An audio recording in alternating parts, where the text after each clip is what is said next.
জানারা সারাদিন বসে বসে কানলে হবে? সকালে কিচ্ছু খাসনি, এই যে এতক্ষণ হয়ে গেল একটা পানীয় মুখে দিসনি, এখন বেলা 3টা, লাঞ্চ করবি না? আমার বোন কই, কি খাইতেছে কি না খাইতেছে, 3টা বাজে গেছে।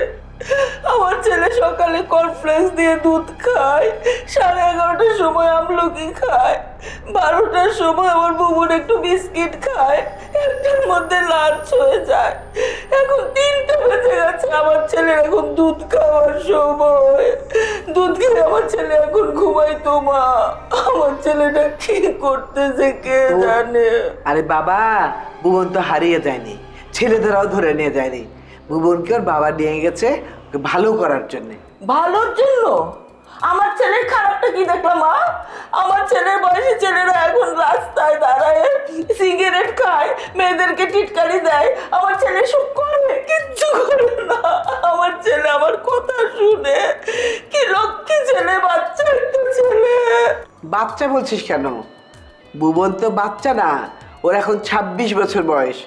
26 বছর বয়স মানে একটা পরিপূর্ণ যুবক, কিন্তু আচরণ করে বাচ্চাদের মতো। হ্যাঁ, আর তার জন্য দোষ তোর, তুই ওকে বাচ্চা বানিয়ে রেখেছিস। এটা তো ঠিক না। কি আমার দোষ? আমার দোষ? আমার ছেলে অনেক ভালো মা। তুমি এরকম কথা বললে আমি বাসা থেকে চলে যাবো, এই বাসা থাকবো না। কোথায় যাবি? তোদের বাড়িতে ভেঙে ফেলেছে, যাবি কোথায়? যেই দিকে 2 চোখ যায় আমি সেই দিকে চলে যাব। খালাম্মা, তাহলে খাওয়া নিয়েছি, খালেন। ডালের চচ্চড়ি, ট্যাংরা মাছের ঝোল, করলা ভাজি। খাই তোর খাওয়া তুই খা, তোর ডালের চচ্চড়ি তুই খা, আমি খাবো না। হাসতেছো কেন মা? এই মা, তুমি হাসতেছো কেন? আসছি তোর আচরণ দেখে। তুই কেন যে এরকম করিস আমি কিচ্ছু বুঝি না।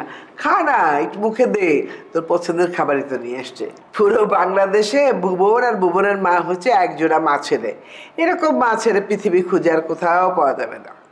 মা দেখো, তোমরা যদি এমন করো না, আমি এই বাসায় থাকবো না, আমি এখনই চলে যাবো। এই এই খোকনরে বল একটা উবার ডাকতে যা। খালা, উবার কি? এই উবার কি চিনিস না? তোরে বললাম খোকনরে বল, খোকন চিনবে।